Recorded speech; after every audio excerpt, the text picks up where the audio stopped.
اللہ الرحمن الرحیم ان الذین اتخذوا العجل گوسالہ پرستی کا انجام۔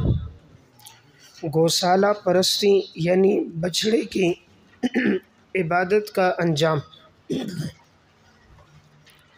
ان الذین اتخذوا العجل یقیناً وہ لوگ جنہوں نے بنا دیا بچھڑے کو معبود۔ یہ العجل کے بعد الہن معذوف ہے، جنہوں نے بنا دیا بچھڑے کو معبود۔ سینالہم غضب من ربہم عن قریب پہنچے گا انہیں غصہ ان کے رب کی جانب سے۔ وذلۃ فی الحیات الدنیا اور دنیا کی زندگی میں ان کے لیے ذلت ہوگی۔ نیچے بریکٹ میں جیسے سامری کے لیے وَكَذَلِكَ نَجْزِي الْمُفْتَرِينَ اور اسی طرح ہم بدلہ دیں گے بہتان باندھنے والوں کو۔ اس آیت میں ارشاد فرمایا کہ جن لوگوں نے بچھڑے کو معبود بنا دیا اللہ کی طرف سے عن قریب ان پر غضب نازل ہوگا، یعنی اللہ کی ناراضگی ہوگی ایسے لوگوں کے لیے کہ یہ کیسے احسان فراموش ہیں رب العالمین کو، اور ان کے احسانات کو بھلا کر انہوں نے ایک جانور کو اپنا معبود بنا دیا، اور دنیا میں ان کے لیے ذلت ہوگی۔ جیسے یہ سامری تھا جس نے بچھڑا بنایا، اللہ نے اس کو ذلیل کر دی اور ایک بیماری لگا دی۔ یہ جہاں جاتا لوگوں سے کہتا لامساس کوئی میرے قریب نہ آؤ، یعنی ورنہ تمہیں یہ بیماری لگ جائے گی۔ کسی کو چھوتا نہیں تھا۔ یہ جیسے کرونا ہے نا، یہ کرونا تو یہ وہی بچھڑے والی جو وہ نافرمانی کی اللہ نے ان کو لگا دی۔ آج بھی امت نافرمان ہو گئی، فحاشی اور یعنی بے حیائی میں پڑ گئی تو اللہ نے وہ بیماری لگا دی، کہا کہ دور ہو جاؤ، 6 فٹ کا کیا رکھو، فاصلہ رکھو۔ وَكَذَلِكَ نَجْزِي الْمُفْتَرِينَ اسی طرح ہم بدلہ دیتے ہیں بہتان باندھنے والوں کو۔ انہوں نے اللہ پر یہ بہتان باندھے نا کہ گویا کہ شریعت نے اس کی اجازت دی ہے، حالانکہ دین نے تو اجازت نہیں دی تھی۔ وَالَّذِينَ عَمِلُوا السَّيِّئَاتِ بشارت برائے تائبین، بشارت برائے تائبین، اور وہ لوگ جنہوں نے برے کام کیے ثم تابوا من بعدها اور ان برے کاموں کے بعد انہوں نے توبہ کر دی اور ایمان لے کر آئے، تو یقیناً آپ کا رب اس کے بعد البتہ بخشنے والا رحم کرنے والا ہے۔ یعنی وہ لوگ جو برے کام کرتے ہیں اور پھر اس کے بعد توبہ کر دیتے ہیں اور ایمان لے کر آتے ہیں، تو یقیناً اللہ ان کے گناہوں کو معاف کر دے گا اور اللہ ان پہ رحم کرے گا۔ وَلَمَّا سَكَتَ عَن مُوسَى الْغَضَبُ اور جب موسیٰ علیہ السلام کا غصہ ٹھنڈا ہو گیا، سکت ٹھنڈا ہو گیا، اخذ الالواح تو انہوں نے اٹھا لی تختیاں، وفی نسختها هدى ورحمہ اور ان کے مضامین میں سراپہ ہدایت تھے اور مضامین سراپہ رحمت تھے۔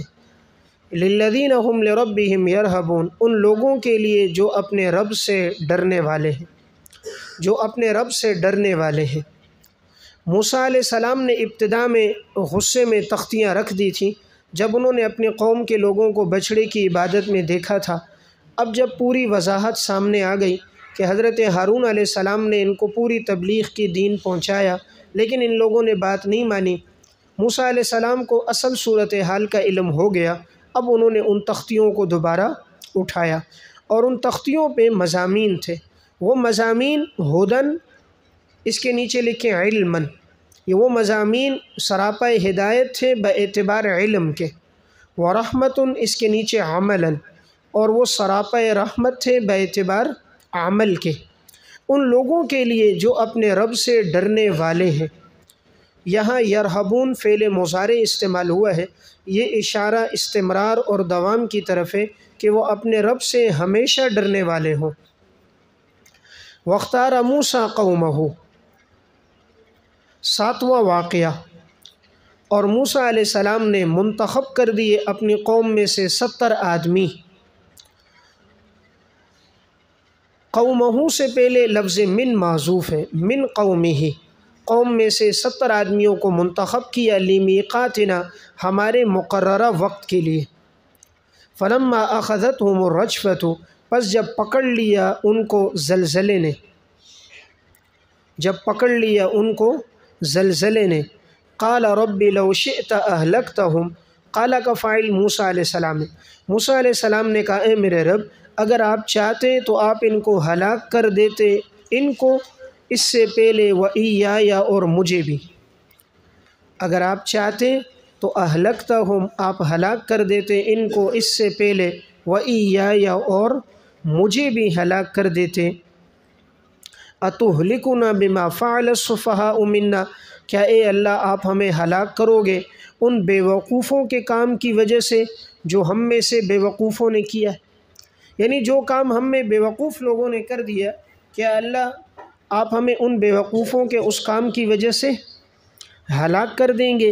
ان ہی الا فتنتک، اور یہ نہیں ہے مگر اے اللہ آپ کی آزمائش، فتنتک آزمائش اور امتحان، تضل فیہا کہ تو گمراہ کرتا ہے اپنی اس آزمائش کے ذریعے سے جس کو چاہتا ہے اور ہدایت دیتا ہے جس کو چاہتا ہے۔ انت ولینا، اے اللہ تو ہی کارساز ہے، پس تو ہمارے گناہوں کو معاف کر اور ہم پہ رحم کر، اور تو بہترین گناہوں کا معاف کرنے والا ہے۔ یہاں سے 7واں واقعہ بیان ہو رہا ہے۔ موسیٰ علیہ السلام نے جب اپنی قوم کو دعوت دی اور انہیں تورات کے مضامین بتائے تو ان لوگوں نے کہا تھا ہم تب مانیں گے جب ہم اللہ کو براہ راست دیکھ لیں، یا اللہ ہمیں براہ راست حکم دے کہ تورات کو مانو تب ہم مانیں گے ورنہ نہیں۔ یہ واقعہ پہلے سورہ بقرہ میں گزر گیا ہے۔ تو موسیٰ علیہ السلام نے کہا تم چند لوگوں کو منتخب کر دو، تو قوم میں سے 70 آدمیوں کا انتخاب ہو گیا۔ اب یہ لوگ وہاں پر جب پہنچے تو چونکہ یہ ان کی گستاخی تھی، پیغمبر کی بات مانتے نہیں اور اپنے مشاہدے کو مان رہے، تو اللہ کی طرف سے ان پر عذاب یہ آیا کہ یہ 70 کے 70 وہیں پر زلزلے میں ہلاک ہو گئے۔ اب موسیٰ علیہ السلام نے دیکھا، موسیٰ علیہ السلام نے کہا اے اللہ اگر تو نے ہلاک کرنا تھا انہیں تو تو اس سے پہلے ہلاک کر دیتا، اب یہ تیری آزمائش ہے تو نے انہیں ہلاک کر دیا، یعنی مطلب تھا اگر میں اب قوم کے پاس جاؤں گا قوم کے لوگ کہیں گے، آج کے الفاظ میں کہوں کہ موسیٰ تو نے تو ہماری قوم کو مروا دیا، 70 آدمیوں کو لے کر گیا اور کوہ طور پر ان کو مروا دیا، تو قوم کے لوگ سب میرے مخالف ہو جائیں گے کہ اے اللہ اگر تو نے انہیں سزا دینی تھی انہیں یا مجھے تو مجھ سے پہلے دے دیتا، یعنی اس وقت انہیں سزا نہ دیتا۔ تو موسیٰ علیہ السلام کی دعا پر اللہ تعالیٰ نے ان کو دوبارہ زندہ کر دیا، اور یہ جو موت تھی یہ موت اجل نہیں تھی بلکہ موت عقوبت تھی، سزا والی موت تھی۔ اس لیے یہ اعتراض نہ ہو کہ موت کے بعد تو دوبارہ زندگی نہیں ہوتی دنیا میں، لا یستأخرون منہ ساعۃ ولا یستقدمون، 1 سیکنڈ تقدیم اور تاخیر نہیں، موت آ جائے تو زندگی ختم۔ دوبارہ ان کو کیسے زندگی ملی؟ تو جواب یہ ہے کہ وہ موت عقوبت والی تھی، موت اجل نہیں تھی، یا یہ کہ وہ موت تھی لیکن موسیٰ علیہ السلام پیغمبر کی دعا کی وجہ سے اللہ نے ان کو دوبارہ زندگی عطا کر دی۔ اب ان لوگوں نے دیکھ لیا، لیکن پھر بھی ان میں کئی نادان تھے جو بعد میں بھی ایمان لے کر نہیں آئے۔ تو موسیٰ علیہ السلام نے کیا جملہ فرمایا؟ لَوْ شِئْتَ أَهْلَكْتَهُم مِّن قَبْلُ وَإِيَّايَ، اے اللہ اگر تو چاہتا تو مجھے بھی ہلاک کر دیتا اور ان کو بھی اس سے پہلے۔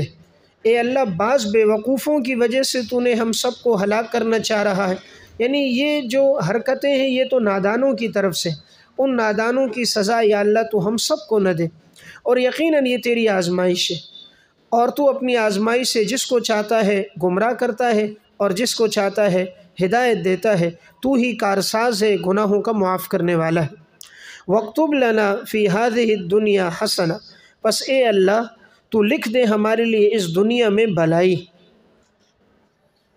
وَفِي الْآخِرَةِ اور آخرت میں بھی ہمارے لیے بھلائی لکھ دے، اِنَّا هُدْنَا إِلَيْكَ یقیناً ہم رجوع کرتے ہیں تیری طرف۔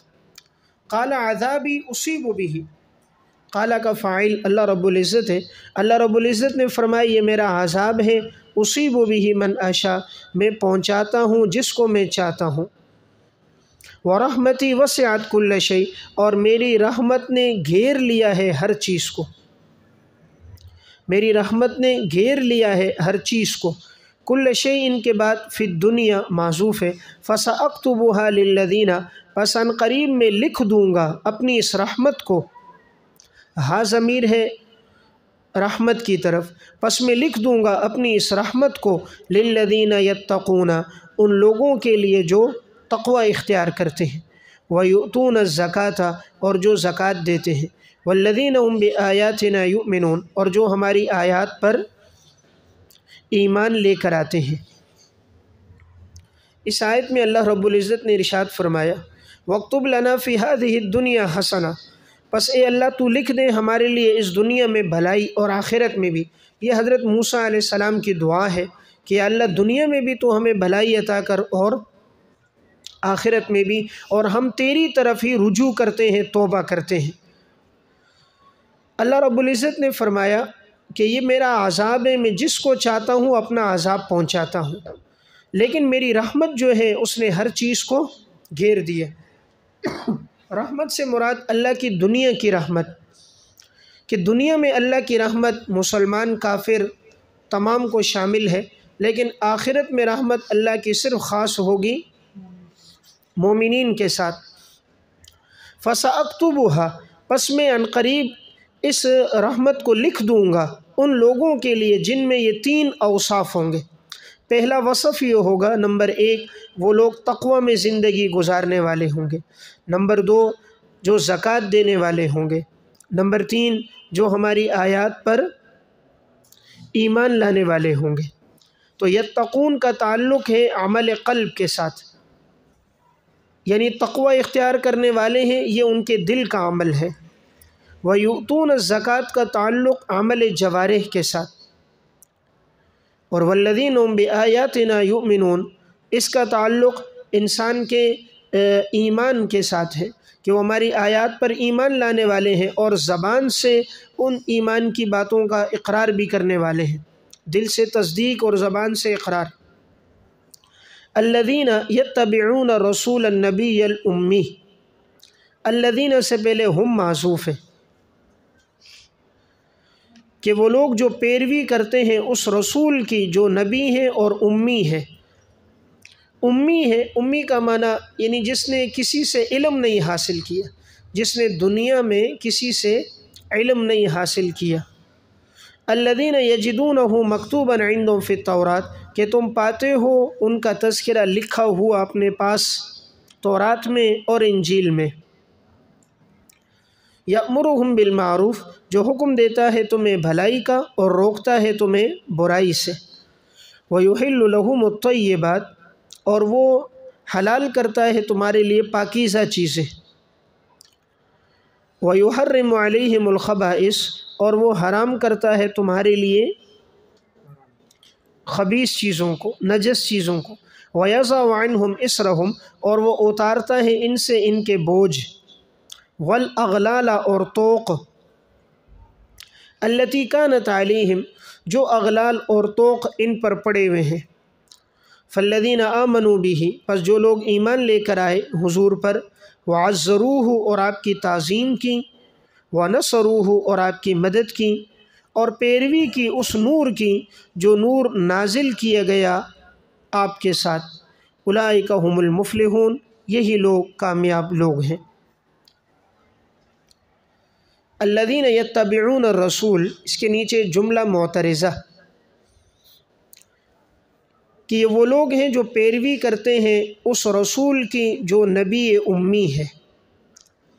یہاں سے اوصاف بیان ہو رہے ہیں مستحقین رحمت کاملہ کے اوصاف، مستحقین رحمت کاملہ کے اوصاف، جو اللہ کی رحمت کو پانے والے ہیں ان کے اوصاف کون کون سے ہوتے ہیں۔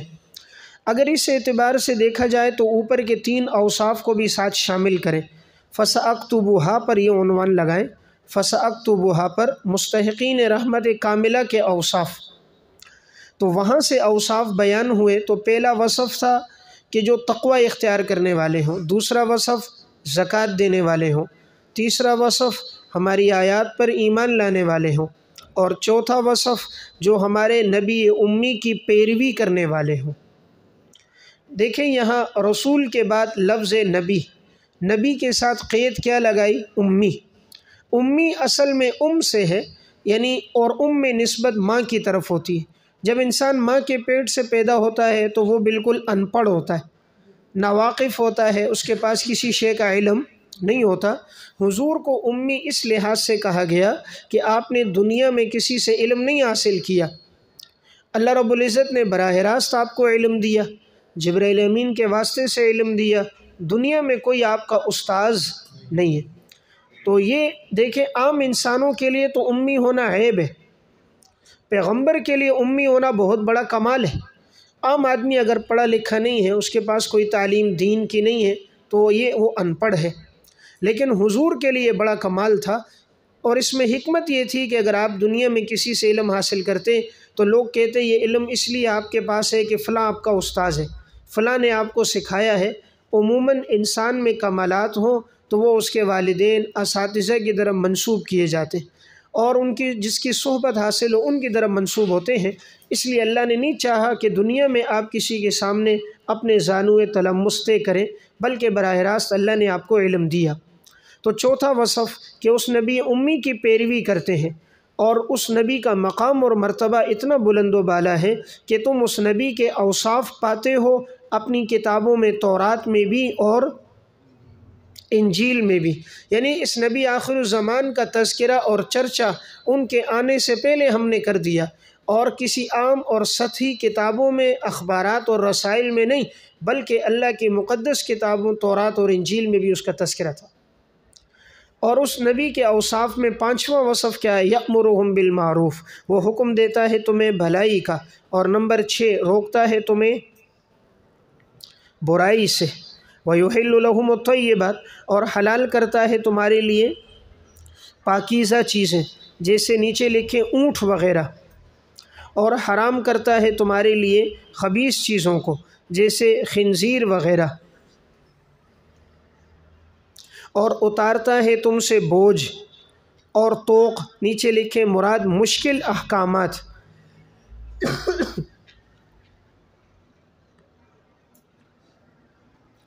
یہاں پر سوال یہ ہے کہ حلت اور حرمت کی نسبت آپ صلی اللہ علیہ وسلم کی طرف کی گئی ہے کہ آپ چیزوں کو حلال کرتے ہیں اور آپ چیزوں کو حرام کرتے ہیں۔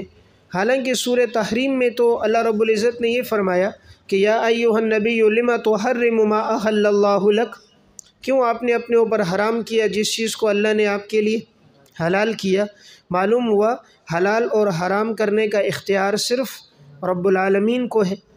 تو اس کا ایک جواب تو یہ کہ یہ صورت مکی ہے اور سورہ تحریم مدنی ہے، تو گویا ابتدا میں آپ کا اختیار تھا اور بعد میں اس کی آپ سے نفی کر دی گئی۔ یا نمبر 2 جو راجح بات ہے وہ یہ ہے، یہاں حلال کیا اور حرام کیا، اس سے مراد حلت کو بیان کیا، اور آپ نے ان حرام چیزوں کی حرمت کو بیان کیا۔ پیغمبر بیان کرنے والا ہوتا ہے، باقی حلت اور حرمت رب العالمین کی جانب سے ہے۔ تو آپ لوگوں کے لیے پاکیزہ چیزوں کو حلال کرتے ہیں، یعنی اس کی حلت کو لوگوں کے سامنے بیان کرتے ہیں، اور حرام چیزوں کی، اور آپ نے ان سے بوجھ کو اتار دیا، یعنی مشکل احکامات۔ پہلی شریعتوں میں احکامات بڑے مشکل تھے، کپڑے پہ نجاست لگ گئی کپڑے کو کاٹ دو، جسم پہ لگ گئی جسم کاٹ دو، مال میں زکوٰۃ دینی ہے تو 1 ربع سارے مال میں زکوٰۃ دے دو، اور اگر گناہ ہو گیا تو توبہ میں اپنے آپ کو قتل کر دو۔ بڑے سخت احکامات تھے، اللہ نے شریعت میں آسانی کر دی۔ فالذین آمنوا بہ وعزروہ ونصروہ، فرائض امت، اس امت کے فرائض اب یہ ہیں کہ وہ ایمان لے کر آئیں بھی آپ صلی اللہ علیہ وسلم پر۔ نمبر 2 وعزروہ، حضور کی تعظیم کریں، اور نمبر 3 حضور کی مدد کریں۔ نمبر 4 اس نور کی پیروی کریں جو نور آپ کے ساتھ نازل کیا گیا۔ اولئک هم المفلحون، ثمرہ اتباع، پس یہی لوگ کامیاب لوگ ہوں گے۔ اس آیت میں آپ صلی اللہ علیہ وسلم کے 4 حقوق بیان کیے گئے، تو اس کو عنوان یہ بھی دے سکتے ہیں حقوق خاتم الانبیاء، کہ آپ صلی اللہ علیہ وسلم کے امت پر 4 حقوق ہیں۔ پہلا حق یہ ہے کہ امتی اپنے پیغمبر پر ایمان لے کر آئے۔ دوسرا حق یہ ہے کہ پیغمبر کی ہمیشہ تعظیم کرے، جب بھی تذکرہ کرے ادب اور احترام کے ساتھ کرے، آپ کے نام نامی اور اسم گرامی کے ساتھ درود شریف پڑھے اور آپ کے دین کی مدد کرے۔ آپ کے دین کی مدد گویا آپ کی مدد ہے، یعنی دین کی نشر و اشاعت کرے۔ اور نمبر 4، اس قرآن کریم کی پیروی کرے جس کو آپ لے کر آئے، یعنی قرآن کریم کے احکامات پر وہ چلے۔ دیکھیں یہاں قرآن کو نور کہا گیا، اس سے معلوم ہوا نور کا اطلاق قرآن پر ہوا ہے، اسی لیے ہم کہتے ہیں قد جاءکم من اللہ نور و کتاب مبین میں بھی نور سے مراد قرآن کریم ہے، کیونکہ قرآن نے خود نور کا اطلاق قرآن پر کیا ہے، تو یہاں بھی نور سے مراد قرآن ہے جو آپ پر نازل کیا گیا، اور یہی لوگ کامیاب ہیں جن میں یہ اوصاف ہیں۔ قل یا ایھا الناس انی رسول اللہ الیکم جمیعا، عموم بعثت از خاتم الانبیاء، عموم بعثت از خاتم الانبیاء، فرما دیجئے کہ اے لوگوں یقیناً مجھے رسول بنا کر بھیجا گیا ہے تم سب کی طرف مجھے رسول بنا کر بھیجا گیا ہے، اور اسی کے لیے بادشاہت آسمانوں اور زمینوں کی، نہیں ہے کوئی معبود اس کے، وہی زندہ کرتا ہے وہی موت دیتا ہے، بس تم ایمان لے کر آؤ اللہ پر اور اللہ کے اس رسول پر جو نبی امی ہے، الذی یؤمن باللہ وکلماتہ، کہ جو خود بھی ایمان لاتا ہے اللہ پر، وہ رسول خود بھی ایمان لاتا ہے اللہ پر، وکلماتہ، اور اللہ کے احکامات پر، واتبعوہ، اور تم اس رسول کی پیروی کرو تاکہ تم لوگ ہدایت پالو۔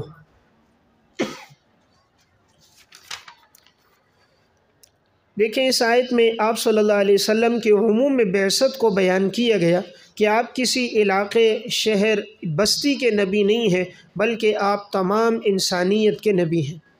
پہلے انبیاء علیہ السلام کسی ایک شہر، ملک اور ایک قریے کے نبی ہوتے تھے، لیکن آپ صلی اللہ علیہ وسلم کی بعثت عمومی ہے، آپ ساری کائنات کے پیغمبر، جیسے اللہ رب العزت ساری کائنات کے رب العالمین، تو آپ صلی اللہ علیہ وسلم ساری کائنات کے لیے رحمت للعالمین۔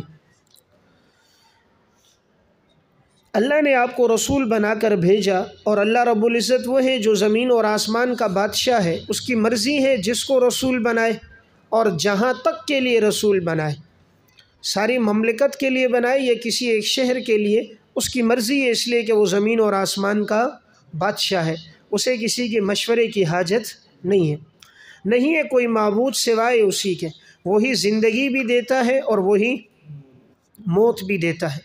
فآمنوا باللہ، اصول کامیابی، یہاں سے 4 اصول کامیابی کا تذکرہ ہے۔ ایمان لے کر آؤ اللہ اور اللہ کے رسول پر، تو فآمنوا باللہ، نمبر 1 اللہ پر ایمان لاؤ، ورسولہ، اور نمبر 2 نبی امی پر ایمان لے کر آؤ، اور وہ نبی امی خود بھی ایمان لے کر آتا ہے اللہ پر، وکلماتہ، نمبر 3 اللہ کے احکامات پر ایمان لے کر آؤ، اور نمبر 4 اس نبی کی پیروی کرو تاکہ تم لوگ کامیاب ہو جاؤ۔ تو یہاں 4 باتوں کا تذکرہ ہے، اللہ پر ایمان اور اللہ کے رسول پر ایمان۔ اس سے معلوم ہوا جو اللہ پر ایمان لائے رسول پر نہ لائے وہ مسلمان نہیں۔ اور نمبر 3 احکامات پر بھی ایمان ضروری ہے، کوئی اللہ رسول کو مانے لیکن اللہ رسول کے احکامات کو نہ مانے وہ بھی مومن نہیں، اور احکامات کو تو مانے زبان سے لیکن عمل سے پیروی نہ کرے تو وہ ہدایت پر نہیں ہے، ہدایت پر وہ ہوگا جو پیروی بھی کرے۔ وَمِن قَوْمِ مُوسَىٰ أُمَّةٌ يَهْدُونَ بِالْحَقِّ، مدح مومنین اہل کتاب، مدح مومنین اہل کتاب۔ اور موسیٰ علیہ السلام کے قوم میں ایک گروہ ایسا ہے، یہدون بالحق، کہ وہ رہنمائی کرتے ہیں حق کے ساتھ، وَبِهِ يَعْدِلُونَ، اور اسی حق کے ساتھ عدل اور انصاف کرتے ہیں، اور اسی حق کے ساتھ عدل اور انصاف کرتے ہیں۔ یہ ایک آیت گویا جملہ معترضہ ہے جس میں موسیٰ علیہ السلام کے پر ایمان لانے والوں کی تعریف ہے کہ موسیٰ علیہ السلام کی قوم میں ایک گروہ ایسا تھا کہ ان میں 2 اوصاف تھے، نمبر 1 وہ حق کی طرف لوگوں کی رہنمائی کرتے تھے، اور نمبر 2 اس حق کے ساتھ وہ لوگ عدل اور انصاف بھی کرتے تھے۔ تو یہاں فعل مضارع کا صیغہ استمرار اور دوام کے لیے ہمیشہ حق کی طرف لوگوں کی رہنمائی کرتے اور ہمیشہ عدل اور انصاف کے مطابق فیصلے کرتے۔ وَقَطَّعْنَاهُمُ اثْنَتَيْ عَشْرَةَ أَصْبَاطًا أُمَمًا، 8واں واقعہ، اس میں بنی اسرائیل پر انعامات کے بیان کا تذکرہ ہے۔ اور ہم نے جدا جدا کر دیا ان کو 12 قبیلوں میں جماعتوں کے لحاظ سے۔ وَقَطَّعْنَاهُمْ، اور ہم نے جدا جدا کر دیا، اثنتي عشر اسباطًا، ان کو 12 قبیلوں میں، امما، جماعتوں کے لحاظ سے، یعنی 12 قبیلوں کو ہم نے 12 جماعتوں میں الگ الگ کر دیا۔ وَأَوْحَيْنَا إِلَى مُوسَىٰ إِذِ اسْتَسْقَاهُ، اور ہم نے وحی کی موسیٰ کی طرف جب انہوں نے پانی مانگا اپنی قوم کے لیے، ہم نے کہا مار دو اپنی لاٹھی پتھر پر۔ فَانْبَجَسَتْ مِنْهُ اثْنَتَا عَشْرَةَ عَيْنًا، پس پھوٹ پڑا اس پتھر سے 12 چشمے۔ یقیناً جان لیا ہر قبیلے نے اپنے پانی کی گھاٹ، اناسن، ہر قبیلہ، مشربہم، پانی کی گھاٹ، وَظَلَّلْنَا عَلَيْهِمُ الْغَمَامَ، اور ہم نے سایہ کیا ان پر بادلوں کا، اور ہم نے اتار دیا ان پر من اور سلوہ۔ کھاؤ تم پاکیزہ رزق میں سے جو ہم نے تمہیں دیا۔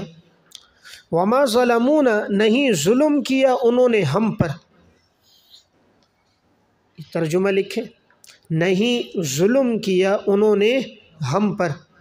دیکھیں اکثر اس میں غلطی کرتے ہیں، وہ اس کو جمع متکلم کا صیغہ بنا لیتے اور کہتے ہیں ہم نے ظلم نہیں کیا، حالانکہ یہ جمع متکلم نہیں ہے بلکہ یہ فعل ماضی ہے اور جمع مذکر غائب ہے اور نہ آگے مفعول بھی ہے، تو معنی نہیں ظلم کیا انہوں نے ہم پر، لیکن انہوں نے اپنے آپ پر انہوں نے ظلم کیا۔ اس آیت میں اللہ تعالیٰ نے بنی اسرائیل پر اپنے انعامات کا تذکرہ فرمایا ہم نے ان کو 12 قبیلوں میں جماعتوں کے لحاظ سے ہم نے تقسیم کر دیا۔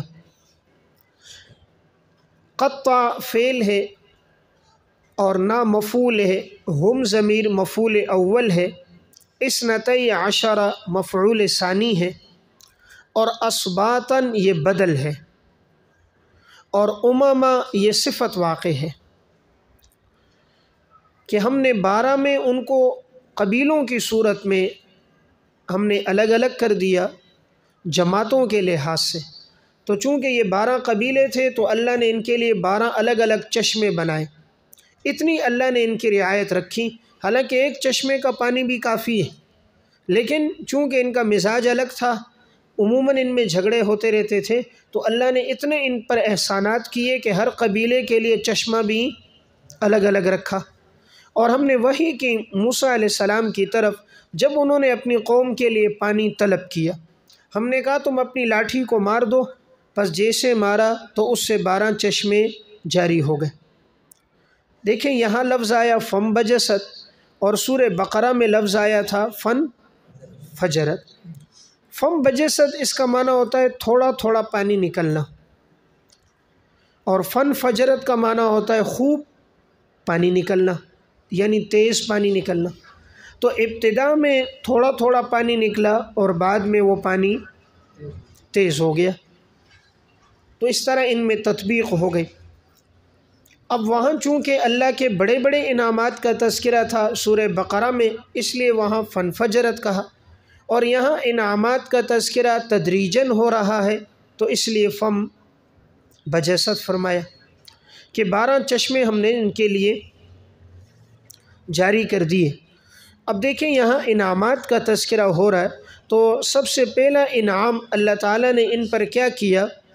پہلا انعام یہ ہوا کہ اللہ نے ان کو 12 قبیلوں میں تبدیل کر دیا، تو اس لیے اثنتي عشرہ کے نیچے انعام نمبر 1، پہلا انعام ان پر اللہ نے ان کو 12 قبیلوں میں تقسیم کر دیا، اور دوسرا انعام اللہ نے ان کے لیے 12 چشمے جاری کیے، تو اثنتا عشر عینہ انعام نمبر 2۔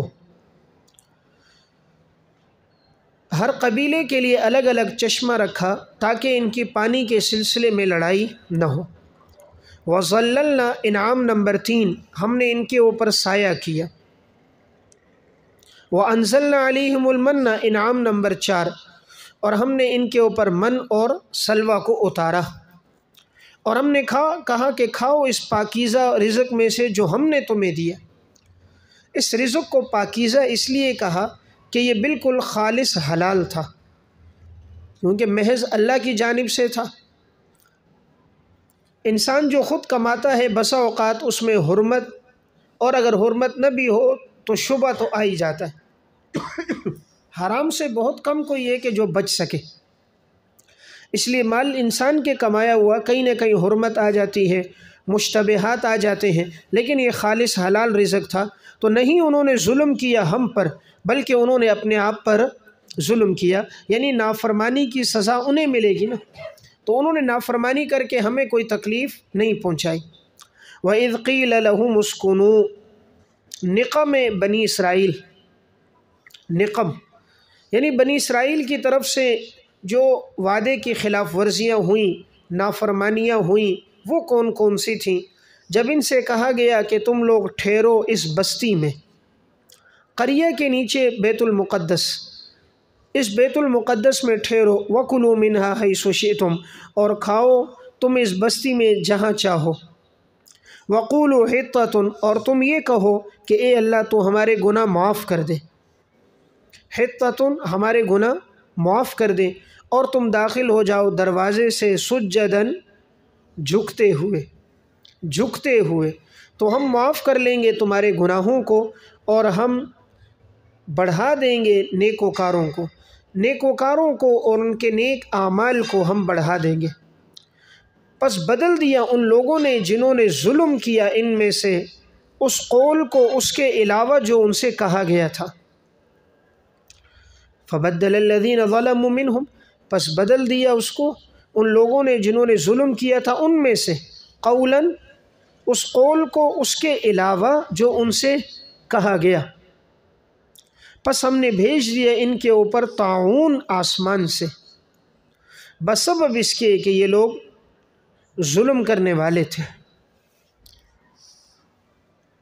ان 2 آیات میں بنی اسرائیل کی نافرمانیوں کا اور ناشکریوں کا تذکرہ ہے کہ جب ان سے کہا گیا اس بیت المقدس بستی میں داخل ہو جاؤ، یہ انبیاء علیہ السلام کی اور صلحاء کی بستی تھی، اور یہیں پہ ٹھہرے رہو، کھاؤ پیو.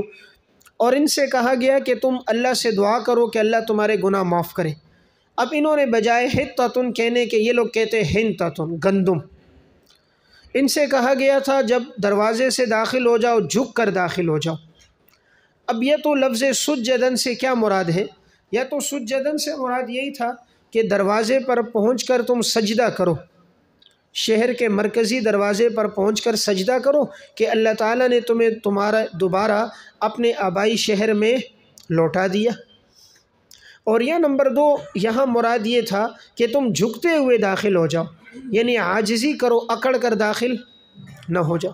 لیکن انہوں نے بجائے جھکتے ہوئے داخل ہونا یا سجدہ کر کے جانا، یہ لوگ سورین کے بل داخل ہوئے، سورین کے بل یوں بیٹھ گئے اور یوں گھسٹتے گھسٹتے اندر گئے، اور حِطَّةٌ کی جگہ کہنے لگے حِنطَةٌ. اللہ رب العزت نے تو وعدہ کیا تھا اگر تم گناہوں کی بخشش طلب کرو گے تو ہم تمہارے گناہ معاف کر دیں گے، اور ہم نیکوکاروں کو ان کے نیک اعمال کو ہم بڑھا دیتے ہیں. لیکن ان ظالموں نے اس قول کو بدل دیا اس کے علاوہ کے ساتھ جو ان سے کہا گیا. ان سے کہا گیا تھا حِطَّةٌ، انہوں نے کہا حِنطَةٌ. ان سے کہا گیا تھا سجدہ کرتے ہوئے جاؤ، اور یہ گئے سورین کے بل. فَأَرْسَلْنَا فَتَعْقِيبٌ مع الوصل، اس لیے ہم نے فوراً اب ان کو سزا دے دی، اور ہم نے ان پر آسمان سے طاعون بھیج دیا. کیوں بھیجا؟ بسببیہ ہے، بسبب اس کے کہ یہ لوگ ظالم تھے.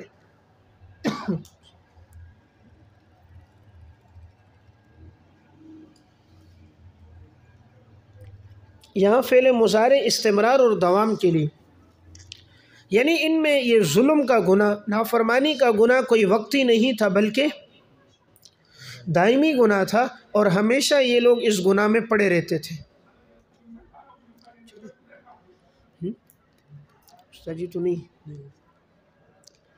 وَاسْأَلْهُمْ عَنِ الْقَرْيَةِ الَّتِي كَانَتْ حَاضِرَةَ الْبَحْرِ، آپ سوال کیجئے ان سے اس بستی کے بارے میں جو ایک سمندر کے کنارے واقع تھی، جو ساحل سمندر پر واقع تھی۔ اِذْ يَعْدُونَ فِي السَّبْتِ، جب وہ تجاوز کرتے تھے ہفتے کے حکم کے بارے میں۔ السبت سے پہلے لفظ حکم معصوف ہے، فی حکم السبت۔ اذ تأتیہم حیتانہم، جب آتی تھی ان کے پاس مچھلیاں، یوم سبتہم، ہفتے کے دن، شرعاً، پانی کے اوپر، شرعاً ظاہر یعنی پانی کے اوپر، وَيَوْمَ لَا يَصْبِتُونَ، اور جو دن ہفتے کا نہ ہوتا، لا تأتیہم، نہ آتی وہ مچھلیاں ان کے پاس، جو دن ہفتے کا نہ ہوتا تو وہ مچھلیاں نہ آتی ان کے پاس۔ کذالک نبلوہم بما کانوا یفسقون، اسی طرح ہم آزماتے ہیں ان لوگوں کو جو لوگ نافرمانی کرتے ہیں۔ یہاں سے اللہ تعالیٰ نے ایک واقعہ بیان کیا ہے، یہ حضرت داؤد علیہ السلام کے زمانے میں موجود یہودیوں کا تذکرہ ہے۔ یہ حضرت موسیٰ علیہ السلام کے دور کا واقعہ نہیں ہے، بلکہ حضرت داؤد علیہ السلام کے دور میں جو لوگ تھے یہ ان کا واقعہ ہے کہ ان سے کہا گیا تھا کہ تم ہفتے کے دن شکار نہ کرو۔ ہفتے کا دن یہود کی عبادت کا دن تھا، جیسے جمعہ ہماری عبادت کا دن ہے اور اتوار نصارہ کی عبادت کا دن ہے، تو انہیں منع کیا گیا کہ تم ہفتے کے دن شکار نہ کرو۔ اور یہ بستی والے لوگ وہ تھے جو ساحل سمندر پر واقع تھے، بحر کے نیچے دریائے قلزم، دریا قلزم کے کنارے یہ بستی آباد تھی۔ اب ان لوگوں نے ہفتے کے دن کے حکم میں اللہ کی نافرمانی کی کہ منع کیا تھا شکار نہ کرو، اب یہ مچھلیاں بالکل پانی کے اوپر آ جاتی اور وہ اوپر منہ ان کے سامنے کرتی، پھر پانی میں جاتی، پھر اوپر سامنے آ جاتی، تو اب ان سے برداشت نہ ہوتا۔ تو شاید وہ برمی ہوں گے کوئی تو ان سے برداشت نہ ہوا، تو انہوں نے ایسا کیا کہ ایک نالی بنا دی، اور نالی بنا کر ایک بڑا گڑھا کھود دیا تاکہ اب یہ جتنی مچھلیاں ہیں وہاں آ جائیں۔ اب وہ ساری مچھلیاں وہاں آ گئی تو انہوں نے اس نالی پہ دوبارہ بند لگا کے اس کو بند کر دیا تاکہ یہ دوبارہ واپس نہ جائے۔ اب جب اتوار کا دن ہوتا تو اب وہ اس کو شکار کرتے، یا اسی طرح بعض کیا کرتے، ہفتے کے دن جال ڈال دیتے اور جال کو کھینچتے کس دن؟ اتوار کے دن۔ تو اب یہ انہوں نے ہیلا کیا، کہا ہم تو ہفتے کو شکار نہیں کر رہے، ہم تو اتوار کے دن شکار کر رہے ہیں۔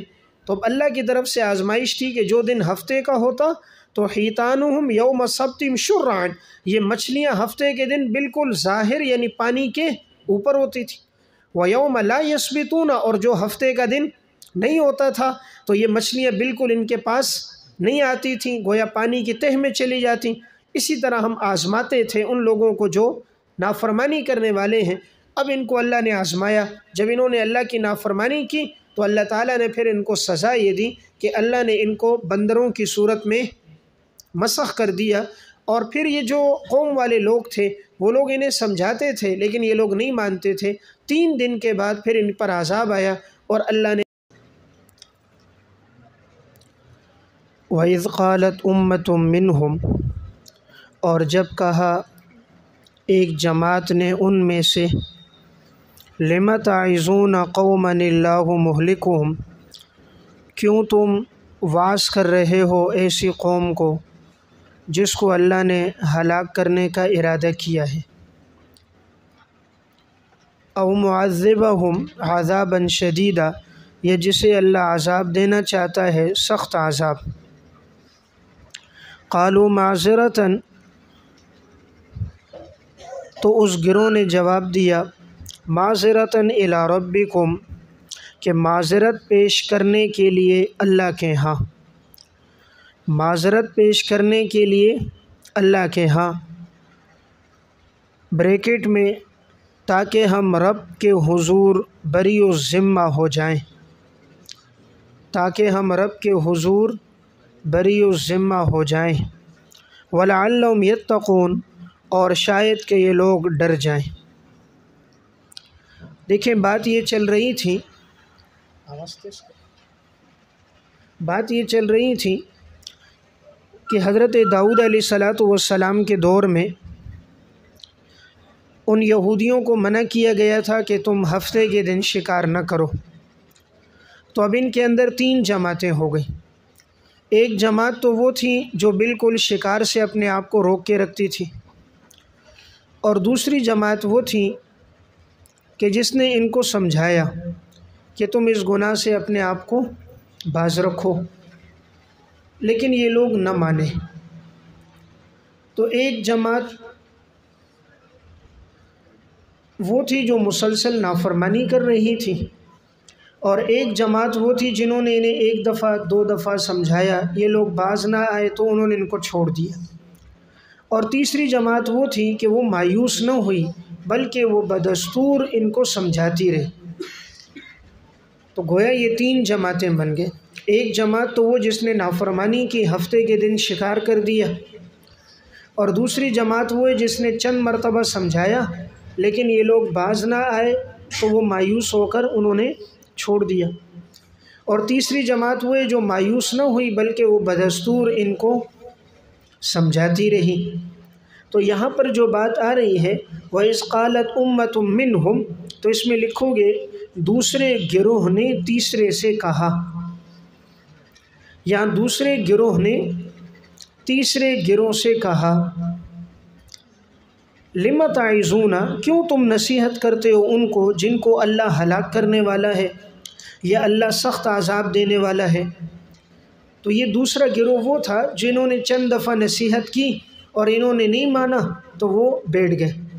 اب تیسرا گروہ، قالو، تیسروں گروہ نے جواب دیا۔ تیسرے گروہ نے آگے سے کہا کہ ہم اس لیے انہیں نصیحت کر رہے ہیں، قالو کے بعد وعظناہم معذوف ہے، ہم انہیں نصیحت کر رہے ہیں اس لیے تاکہ ہم معذرت پیش کر سکیں اپنے رب کے ہاں، کہ ہم اللہ کے ہاں بری و ذمہ ہو جائیں، اور شاید ہو سکتا ہے یہ لوگ بھی ڈر جائیں، توبہ کر دیں۔ فَلَمَّا نَسُوا مَا ذُكِّرُوا، جب انہوں نے بھلا دیا جو نصیحت کیے گئے تھے، جو نصیحت کیے گئے تھے، تو ہم نے نجات دے دی ان لوگوں کو جو روکتے تھے برائی سے۔ وَأَخَذْنَا الَّذِينَ ظَلَمُوا، اور ہم نے پکڑ لیا ان لوگوں کو جنہوں نے ظلم کیا تھا، ایسے عذاب کے ساتھ بئیس جو بدترین تھا، بدترین عذاب کے ساتھ ہم نے پکڑ لیا، بسبب اس کے کہ وہ نافرمانی کرتے تھے۔ جب یہ لوگ اس سے باز نہ آئے اور جو نصیحت انہیں کی گئی انہوں نے اس کو بھلا دیا، تو اللہ تعالیٰ نے ان لوگوں کو نجات دے دی جو منکر کام سے منع کرنے والے تھے، یعنی دوسرے گروہ کو بھی نجات ہو گئی اور تیسرے کو بھی۔ دوسرا گروہ جس نے چند مرتبہ سمجھایا اور نہ مانے تو وہ بیٹھ گئے، اللہ نے ان کو بھی نجات دی۔ تیسرا گروہ جو مسلسل سمجھاتا رہا، اللہ نے اس کو بھی نجات دے دی۔ ہلاک کس کو کیا؟ پہلا گروہ جس نے بات بالکل نہیں مانی۔ وَأَخَذْنَا الَّذِينَ ظَلَمُوا، تو ہم نے پکڑ لیا ظالموں کو، وہی پہلی جماعت کو جنہوں نے ظلم کیا، اور ہم نے ان کو بدترین عذاب دیا۔ اب بدترین عذاب کیا ہے؟ آگے تشریح آ رہی ہے کہ ہم نے ان کو بندر بنا دیا، تو یہ بندر بنانا یہ بدترین عذاب ہے، اور بسبب اس کے کہ یہ نافرمان لوگ تھے۔ تو فعل مضارع استمرار اور دوام کی طرف اشارہ ہے کہ ان سے یہ گناہ وقتاً فوقتاً نافرمانی کے ہوتے رہتے تھے۔ فَلَمَّا عَتَوْا عَمَّا نُهُوا، جب انہوں نے سرکشی کر دی جس سے انہیں روکا گیا، تو ہم نے کہا ہو جاؤ تم بندر ذلیل ہو کر، خاسئین ذلیل ہو کر تم بندر بن جاؤ۔ یہاں جو امر ہے یہ امر تکوینی ہے، اور یہ امر ان کی ذلت اور رسوائی کے لیے ہے کہ ہم نے کہا بن جاؤ تم لوگ بندر ذلیل و رسوا ہو کر۔ تو یہ لوگ بندر بن گئے۔ اب درمیان میں دیوار حائل تھی، تو جو لوگ منع کرنے والے تھے جب انہوں نے دیکھا اگلے دن یہ سارے لوگ بندروں کی صورت میں مسخ ہو گئے، اب یہ لوگ توبہ کرنے لگے، لیکن اب تو کوئی فائدہ نہیں ہوتا تھا، اور ان لوگوں نے کہا ہم نے تمہیں سمجھایا لیکن تم نہ مانے۔ تو 3 دن کے بعد پھر ان پر عذاب آیا اور سب کے سب صفحہ ہستی سے مٹ گئے۔ وَإِذْ تَأَذَّنَ رَبُّكَ، تخویف دنیاوی اور حالات سلف، جب آپ کے رب نے بتلایا، لَيَبْعَثَنَّ عَلَيْهِمْ، کہ وہ بھیجتا رہے گا ان پر قیامت تک من یسومہم سوء العذاب، ان لوگوں کو جو انہیں چکھاتے رہیں گے برا عذاب۔ جب تیرے رب نے بتلایا کہ وہ ضرور بے ضرور بھیجے گا ان پر قیامت تک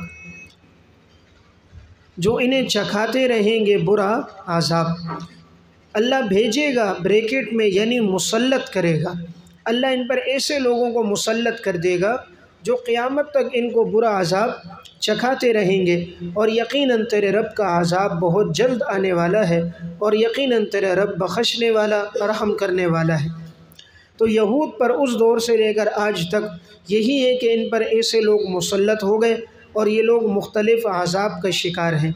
کبھی بھی دائمی طور پر ان کو حکومت نہ ملی، ہمیشہ ماتحت ہو کر ہیں، مختلف امراض، بیماریاں، مشاغل اور مختلف عذاب میں یہ ہر دور میں مبتلا رہے۔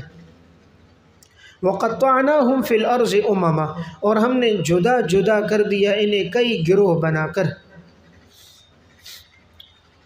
منہم الصالحون، بعض ان میں سے نیک لوگ ہیں، ومنہم دون ذلک، اور بعض اس کے علاوہ ہیں، بعض نیک لوگ ہیں بعض اس کے علاوہ ہیں۔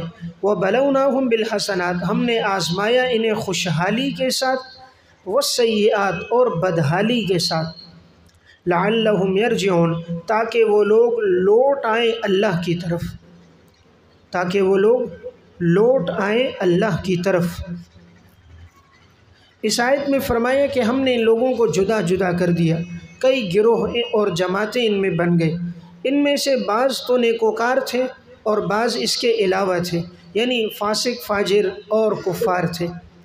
ہم نے انہیں آزمایا خوشحالی کے ساتھ اور بدحالی کے ساتھ، یعنی بیماریاں، تکلیفیں، آزمائشیں لا کر بھی آزمایا تاکہ یہ لوگ اللہ کی طرف رجوع کریں، اور مال اور دولت کی فراوانی کے ساتھ بھی آزمایا تب بھی رجوع کریں، لیکن دونوں صورتوں میں انہوں نے رجوع نہیں کیا۔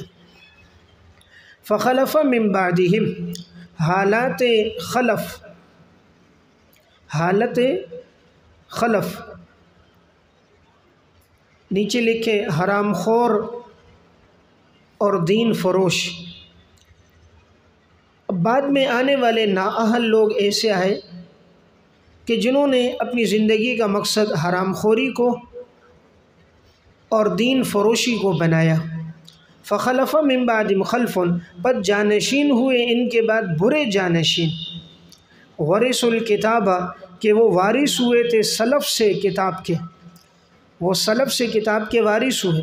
یأخذون عرض ھذا الادنی، وہ لے لیتے سامان اس حقیر دنیا کا، لے لیتے عرض سامان، ھذا الادنی، اس حقیر دنیا کا، یعنی اس حقیر دنیا کے بدلے وہ لوگ سامان لے لیتے اور اپنی کتاب تورات میں تحریف کر دیتے۔ وَيَقُولُونَ سَيُغْفَرُ لَنَا، اور کہتے تھے ہمارے گناہ کو بخش دیا جائے گا، گناہ کو بخش دیا جائے گا۔ وَإِن يَأْتِهِمْ عَرَضٌ مِثْلُهُ يَأْخُذُوهُ، اور اگر آئے ان کے پاس ساز و سامان اسی کے مثل تو وہ اسے بھی لے لیں، اگر آئے ان کے پاس ساز و سامان اسی کے مثل تو وہ اس کو بھی لے لیں۔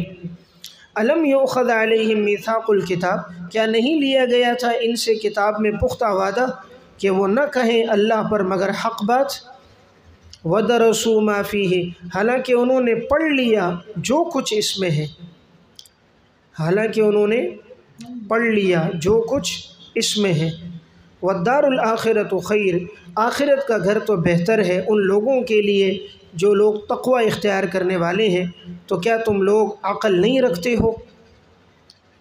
اس آیت میں فرمایا کہ سلف کے جانے کے بعد نااہل لوگ ان کے جانشین ہو گئے اور وہ لوگ کتاب کے وارث بنے، اور وہ اب اس کتاب کے بدلے میں اس حقیر دنیا کو لے لیتے، یعنی دنیا کو لے لیتے اور کتاب یعنی تورات کے مضامین میں وہ لوگ تحریف کر دیتے۔ جب ان سے کہا جاتا تم اتنا بڑا گناہ کر رہے ہو، وہ آگے سے جواب دیتے یقولون سیغفر لنا، کہ ہمارے اس گناہ کو معاف کر دیا جائے گا، یعنی گناہ کو حقیر سمجھتے تھے، یعنی گناہ کو حقیر سمجھتے تھے۔ اور ان کی حالت تو یہ تھی کہ اگر ان کے پاس آ جائے دنیا کا ساز و سامان اسی کے مثل تو وہ اس کو بھی لے لیں گے، یعنی ایک مرتبہ تو رشوت لے لی، اور اگر کوئی دوبارہ ان کو رشوت کی پیشکش کرے تو اس کے لیے بھی تیار ہے۔ یہ جملہ جو ہے نا وہیں آتی ہے عَرَضٌ مِثْلُهُ، اور اگر آئے ان کے پاس یہی دنیا کا ساز و سامان اسی کے مثل دوبارہ تو یأخذوہ، تو یہ دوبارہ بھی اس کو لے لیں گے، یعنی جتنی رشوت پہلے دی گئی ہے اگر دوبارہ کہا جائے آپ کو ضرورت ہے تو ان کا پیٹ اتنا بھرا ہے کہ پھر کہتے ہیں حل من مزید، تو اگر اتنی ان کو اور دے دو تو یہ وہ بھی لے لیں گے۔ تو کیا ان لوگوں سے نہیں لیا گیا تھا کتاب میں پختہ وعدہ کہ وہ لوگ اللہ پہ نہ بولے مگر حق بات؟ تو انہوں نے اللہ پر جھوٹ بولنا شروع کر دیا اور آپ پر اور آپ کی شریعت پر ایمان نہیں لایا، اور تورات کے عام احکامات کو نظر انداز کر دیا، حالانکہ ان لوگوں نے وَدَرَسُوا مَا فِيهِ، حالانکہ انہوں نے پڑھ لیا تھا جو کچھ اس تورات میں تھا۔ پس آخرت کا گھر یہ تو بہتر ہے ان لوگوں کے لیے جو تقوی کی زندگی اختیار کرتے ہیں، تو کیا تم لوگ سمجھتے نہیں ہو؟ وَالَّذِينَ يُمَسِّكُونَ بِالْكِتَابِ، بشارت برائے قائمین، پس وہ لوگ جو مضبوطی سے پکڑتے ہیں کتاب کو اور نماز قائم کرتے ہیں تو ہم مصلح لوگوں کے اجر کو ضائع نہیں کرتے، یعنی جن میں 3 اوصاف ہوتے ہیں ہم انہیں بدلہ دیتے ہیں۔ نمبر 1، وہ کتاب کو مضبوطی سے پکڑتے ہیں، یہ کنایا ہے کتاب کے احکامات پر عمل کرتے ہیں۔ نمبر 2، نماز کو قائم رکھتے ہیں، اور نمبر 3، پھر جو آدمی یہ عمل کرے گا تو وہ مصلح ہے، اور مصلح کے اجر کو ہم ضائع وَإِذْ نَطَقْنَا الْجَبَلَ، اور جب ہم نے اٹھا لیا پہاڑ کو ان کے اوپر، كَأَنَّهُ ظُلَّةٌ، گویا کہ وہ سائبان ہے، وَظَنُّوا أَنَّهُ وَاقِعٌ بِهِمْ، اور انہوں نے یقین کر دیا کہ یہ پہاڑ گرنے والا ہے ان پر، وَظَنُّوا، اور انہوں نے یقین کر دیا، أَنَّهُ، یہ جبل گرنے والا یہ پہاڑ ان پر۔ خُذُوا سے پہلے قُلْنَا معذوف ہے، قُلْنَا خُذُوا، ہم نے کہا لے لو، ماں اس کے نیچے تورات، ہم نے کہا لے لو اس تورات کو جو ہم نے تمہیں دیا ہے قوت کے ساتھ، بقوت ان کے نیچے لکھے بالتعلیم والتعلم، بالتعلیم والتعلم، کہ تم لے لو تورات کے احکامات کو مضبوطی سے پکڑو، یعنی سیکھو اور سکھاؤ، وَاذْكُرُوا مَا فِيهِ، اور یاد کرو ان مضامین کو، ماں کے نیچے مضامین، یاد کرو ان مضامین کو جو اس تورات میں ہے، تاکہ تم لوگ بچ جاؤ، تاکہ تم لوگ گناہوں سے، اللہ کی نافرمانی سے بچ جاؤ۔ اس آیت میں فرمائے کہ جب یہ لوگ ایمان نہیں لا رہے تھے تو ہم نے ان کے اوپر پہاڑ کو بلند کر دیا، پہاڑ یوں تھا گویا کہ ان کے اوپر ایک سایہ ہو اور بادل کی طرح تھا، اور ان کو یقین ہو گیا تھا کہ یہ پہاڑ ہم پر گرنے والا ہے، تو اب ہم نے کہا پکڑو جو کچھ ہے اس میں تورات کے احکامات کو لو اور اس پر عمل کرو۔ وَإِذْ أَخَذَ رَبُّكَ مِنْ بَنِي آدم، میثاق خاص کے بعد میثاق عام کا بیان، میثاق خاص کے بعد میثاق عام کا بیان، پہلے خاص بنی اسرائیل سے جو وعدے لیے گئے ان کا تذکرہ تھا، اب یہ عام وعدے کا تذکرہ ہے جو اللہ تعالیٰ نے تمام بنو آدم سے لیا تھا۔ اس وعدے کو عہد الستو کہتے ہیں، جب اللہ تعالیٰ نے حضرت آدم علیہ السلام کی پشت سے ان تمام ارواح کو پیدا کیا جو قیامت تک جن انسانوں نے پیدا ہونا تھا، تو یہ ایک چیونٹیوں کی صورت میں وہ سب پیدا ہوئے، تو اللہ تعالیٰ نے ان تمام ارواح سے یہ وعدہ لیا، الست بربکم، کیا میں تمہارا رب نہیں ہوں؟ تو سب نے جواب میں کہا قالوا بلا، کیوں نہیں اے اللہ آپ ہمارے رب ہو۔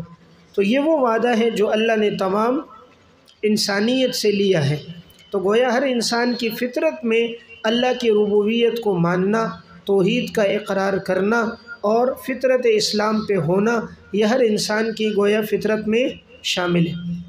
وَإِذْ أَخَذَ رَبُّكَ مِنْ بَنِي آدم، اور جب نکالا تیرے رب نے بنو آدم کی پشتوں سے ان کی اولاد کو، جب نکالا تیرے رب نے من بنی آدم من ظہورہم ذریتہم بنو آدم کی پشتوں سے پیٹھوں سے ان کی اولاد کو، وَأَشْهَدَهُمْ عَلَىٰ أَنفُسِهِمْ اور انہیں گواہ بنا دیا انہیں ان کے اپنے نفسوں پر، کیا میں نہیں ہوں تمہارا رب؟ قالوا بلا کیوں نہیں، شہدنا ہم گواہی دیتے ہیں۔ شہدنا کے بعد معذوف ہے فعلنا ذالک، فعلنا ذالک پس یہ ہم نے کیا اس لیے لئلا تقولوا، فعلنا ذالک لئلا تقولوا یہ ہم نے اس لیے کیا تاکہ تم لوگ یہ نہ کہو قیامت کے دن کہ انا کنا عن ھذا غافلین، کہ یقیناً ہم تو اس بات سے غافل تھے۔ اللہ تعالیٰ نے تمام بنو آدم سے یہ عہد لیا تھا، حدیث میں اس کی تشریح موجود ہے۔ اللہ تعالیٰ نے ما یلیق بشانی حضرت آدم کی پشت پہ ہاتھ پھیرا تو وہ تمام ارواح جنہوں نے قیامت تک پیدا ہونا تھا وہ سب پیدا ہو گئیں، اور اللہ نے سب سے یہ وعدہ لیا۔ تو تمام ارواح کو جب پیدا کیا گیا تو وعدہ لیا اور انہیں اپنے نفسوں پر خود گواہ بنا دیا، تو کیا میں تمہارا رب نہیں ہوں؟ سب نے کہا کیوں نہیں آپ ہمارے رب ہو۔ شہیدنا کے بعد یہ عبارت فعلنا ذالک یہ ہم نے ایسا کیوں کیا، لئلا تقولوا تاکہ تم لوگ نہ کہو قیامت کے دن کہ انا کنا عن ھذا غافلین، کہ یقیناً ہم لوگ تو اس بات سے غافل تھے۔ ھذا کے نیچے توحید، کہ ہم تو اس توحید کی بات سے غافل تھے، کل تم لوگ یہ نہ کہو اس لیے ہم نے تم سے وعدہ لیا۔ او تقولوا یہ بھی وہی پیچھے برعطف لئلا تقولوا تاکہ تم یہ نہ کہو انما اشرک آباؤنا من قبل، کہ شرک تو کیا تھا ہمارے آباء و اجداد نے پہلے، وَكُنَّا ذُرِّيَّةً مِّن بَعْدِهِمْ ہم تو ان کی نسل میں سے تھے ان کے بعد۔ أَفَتُهْلِكُنَا بِمَا فَعَلَ الْمُبْطِلُونَ کیا تو ہلاک کرتا ہے ہمیں اس کی وجہ سے جو گمراہ لوگوں نے کیا۔ مبتلون گمراہ لوگوں نے، کیا تو ہمیں ہلاک کرتا ہے اس کی وجہ سے جو گمراہ لوگوں نے کیا۔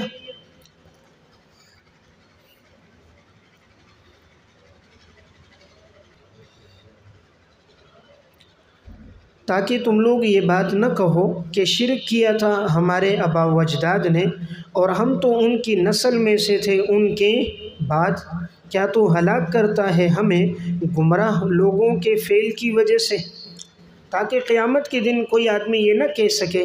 اس لیے اللہ رب العزت نے ان تمام کی روحوں سے یہ وعدہ لیا۔ وَكَذَلِكَ نُفَصِّلُ الْآيَاتِ اسی طرح ہم بیان کرتے ہیں تفصیل سے اپنی نشانیاں تاکہ یہ لوگ لوٹ آئیں۔ نیچے لکھیں شرک سے توحید کی طرف، تاکہ یہ لوگ شرک سے توحید کی طرف لوٹ آئیں۔ وَاتْلُ عَلَيْهِمْ نَبَأَ الَّذِي آتَيْنَاهُ آيَاتِنَا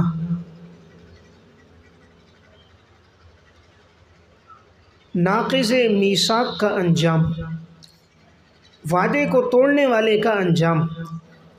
آپ پڑھیے ان پر خبر ان لوگوں کی کہ جنہیں ہم نے دی تھی اپنی نشانیاں، فَانْسَلَخَ مِنْهَا پھر وہ نکل گئے ان سے، پھر وہ نکل گئے ان نشانیوں سے، فَأَتْبَعَهُ الشَّيْطَانُ تو پیچھے لگا اس کے شیطان، تو پیچھے لگا اس کے شیطان، پس وہ ہو گیا من الغاوین گمراہوں میں سے۔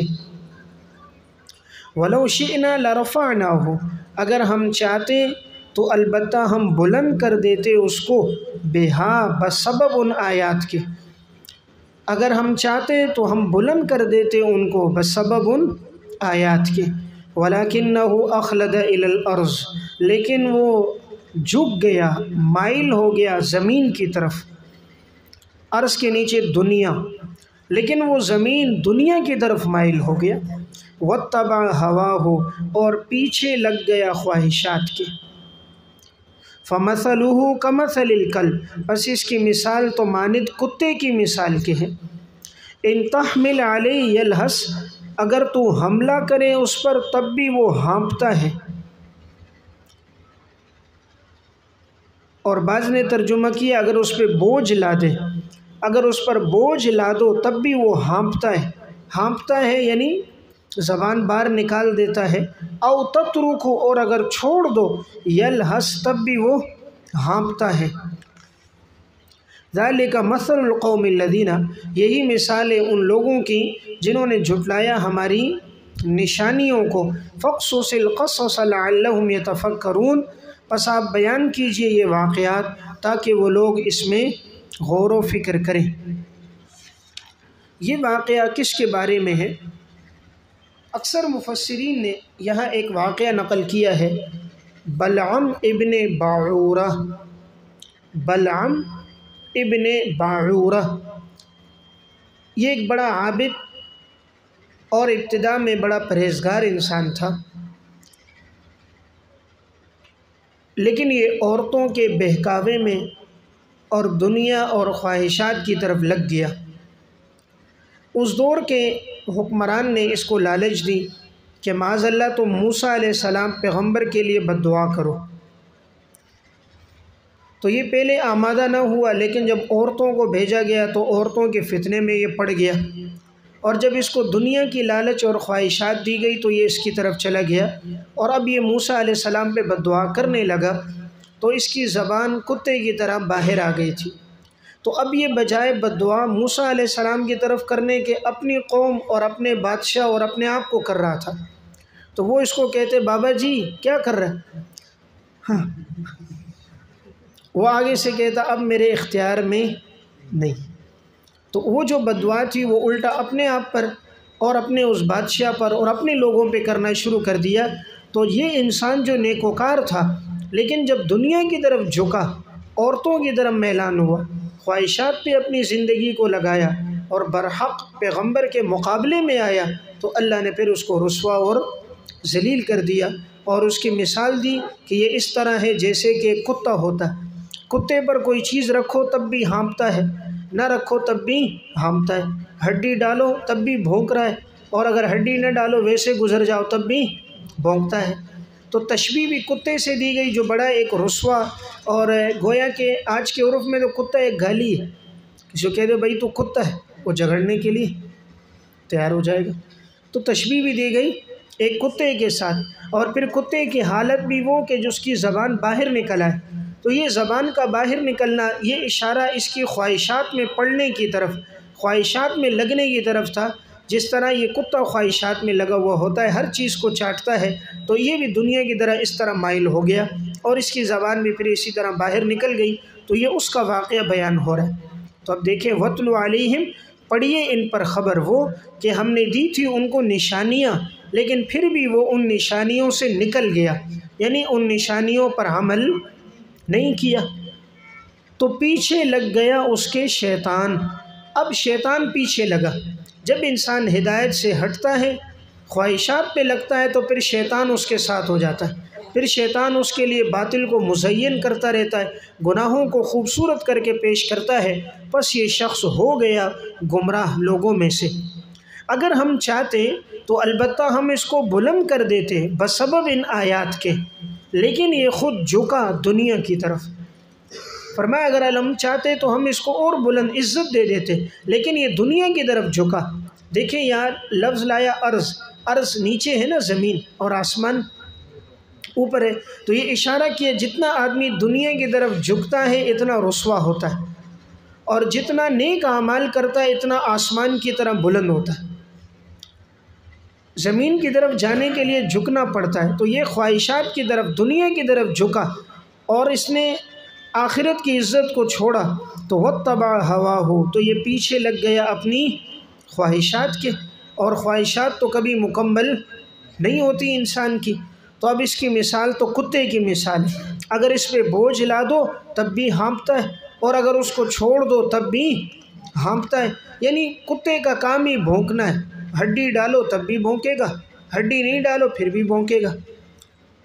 تو یہ مثال ہے ان لوگوں کی جنہوں نے جھٹلایا ہماری نشانیوں کو۔ آپ یہ واقعات بیان کیجئے تاکہ یہ لوگ ان میں غور و فکر کریں۔